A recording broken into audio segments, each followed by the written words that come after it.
The champagne tower gleamed under the crystal chandeliers as my sister Katherine raised her glass, tears streaming down her perfectly made-up face. "If only Sophia could be here tonight," she sobbed, pressing a handkerchief to her eyes. "My twin sister died in Europe 5 years ago. A terrible accident in the Swiss Alps." I stood frozen at the entrance of the Waldorf Astoria's grand ballroom, my hand gripping the brass door handle so tightly my knuckles went white. The inheritance documents in my Hermès clutch suddenly felt like they weighed 1,000 pounds. Around me, 200 guests in designer gowns and tailored tuxedos dabbed at their eyes, moved by my sister's touching tribute to her dead twin. "She was the adventurous one," Katherine continued, her voice breaking beautifully on cue. "Always traveling, always seeking the next thrill. When the avalanche happened," she paused dramatically, letting her fiancé, James Rothschild III, pull her close. "We never even recovered her body." The bitter laugh that escaped my throat caused the nearest server to turn. I quickly pressed my lips together, adjusting the emerald necklace at my throat. The same one Katherine had tried to steal from our grandmother's estate, claiming I'd died intestate. The same estate she'd been collecting for 5 years while I built my pharmaceutical empire in Switzerland, blissfully unaware that I'd been declared dead. My name is Sophia Winters, and until 6 weeks ago, I had no idea I was a ghost. The discovery had come accidentally, as most life-shattering revelations do. I'd been finalizing the sale of my biotech company, Avalon Pharmaceuticals, to a German conglomerate for $847 million when my lawyer in Zurich called with an unusual problem. "There seems to be an issue with your identity verification," he'd said, confusion evident in his voice. "According to U.S. records, you died in 2019. The investigation that followed revealed a carefully orchestrated fraud that would have impressed me if it hadn't enraged me." Katherine had filed a death certificate in Colorado, complete with forged witness statements and a fabricated police report about a skiing accident. She'd waited exactly long enough to seem appropriately grief-stricken, then claimed my half of our inheritance. $50 million in trust funds, properties, and investments our parents had left us. But Katherine had made one crucial mistake. She'd never actually been to Switzerland. The avalanche she described had happened in Austria. The resort she named had closed in 2018. And the death certificate she'd filed contained a forged signature from a Swiss official who'd retired 3 years before my supposed death. Now, standing in that ballroom, watching her perform her grief for New York's elite, I felt the kind of cold fury that comes from realizing someone you shared a womb with had murdered you on paper for money. Katherine was always the responsible one, James's mother, Victoria Rothschild, was saying to a group of guests near the entrance. Taking care of her sister's affairs after the tragedy, managing both estates. Such strength. I almost laughed again. Managing both estates. Is that what they called theft now? The band had shifted to a waltz, and couples were moving onto the dance floor. Katherine, restored to composure, was greeting guests at the main table, accepting condolences about her long-dead sister with practiced grace. She wore a Vera Wang gown that cost more than most people's cars, paid for, no doubt, with my money. I reached into my clutch and pulled out my phone, sending a quick text to my lawyer who was waiting in the hotel bar. 5 minutes. Then I began walking through the crowd. The first person to recognize me was my college roommate, Melissa Chin. Her champagne flute slipped from her fingers, shattering on the marble floor. The sound caused a ripple of turned heads, but I kept walking, my heels clicking against the floor in rhythm with my thundering heartbeat. Sophia." Melissa's voice was barely a whisper. I placed a finger to my lips and continued toward the main table. The second person was my mother's best friend, Diana Torres. She grabbed her husband's arm so hard he winced. "That's not possible," she breathed. By the time I was halfway across the ballroom, a wave of whispers followed in my wake. Phones appeared in hands. The band's music faltered as the musicians noticed the growing disturbance.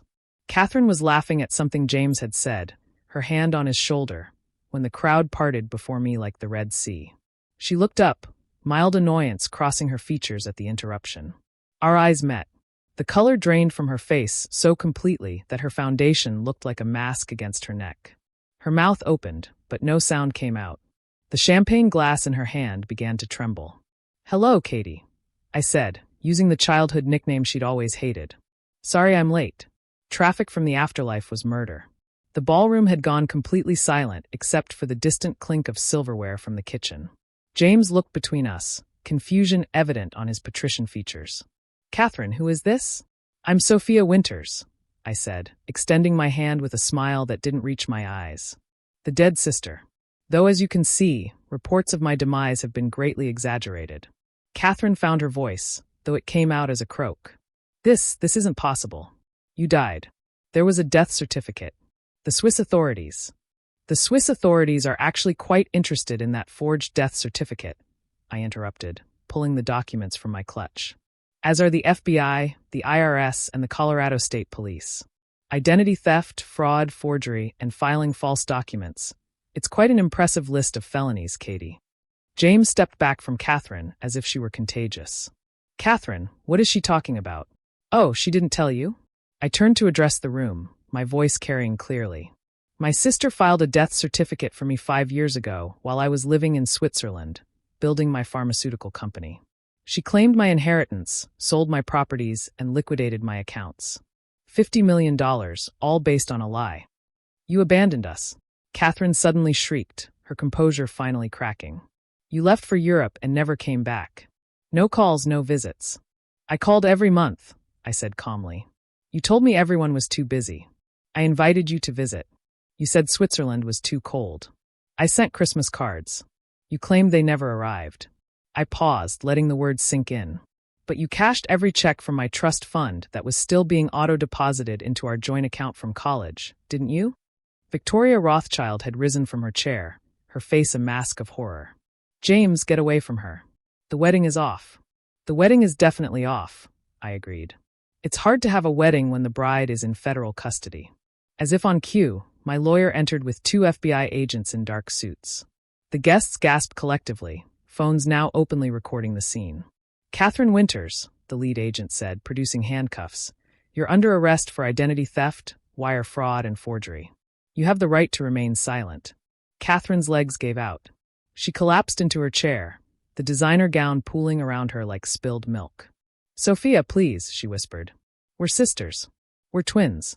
I crouched down to her level, studying the face that was a mirror of my own yet belonged to a stranger. "We were twins," I corrected. "But you killed me, remember?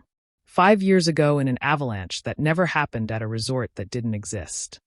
"I was desperate," she sobbed, mascara running in black rivers down her cheeks. "My business failed. I had debts. I knew you were successful in Europe. I thought you'd never find out. You thought wrong." I stood, smoothing my dress. "Enjoy the cell, Katie. I hear they're much smaller than the Manhattan penthouse you bought with my money." The agents hauled her to her feet. As they led her away, she turned back one last time. "I'm sorry," she mouthed. "So am I," I replied. "I'm sorry I ever trusted you." The ballroom erupted in chaos as she was escorted out. Guests were talking over each other, phones were ringing, and someone was crying hysterically. James's mother, I realized. James himself stood frozen, his engagement ring box still in his pocket, the perfect proposal he'd planned, now a nightmare he'd never forget. I walked back through the crowd, which parted respectfully this time. At the entrance, I turned back to address the room one final time. "Ladies and gentlemen, I apologize for disrupting your evening. But when you're declared dead by your own twin sister, resurrection requires a certain amount of drama." I smiled coldly. "Enjoy the rest of the party. Everything's already paid for, with my money, of course." Outside, the Manhattan night was crisp and clear. I stood on the sidewalk, breathing in the city air, feeling alive in a way I hadn't in years. My phone buzzed with messages, reporters, friends who'd seen the social media posts already going viral, business associates expressing shock. I ignored them all and hailed a taxi. "JFK Airport, please," I told the driver. "Where you headed?" he asked, pulling into traffic. "Switzerland," I replied, settling back into the seat. "I have a company to run and a life to live. My real life, not the grave my sister put me in." As we drove away, I saw the flashing lights of police cars reflected in the Waldorf's windows. By tomorrow, the story would be everywhere.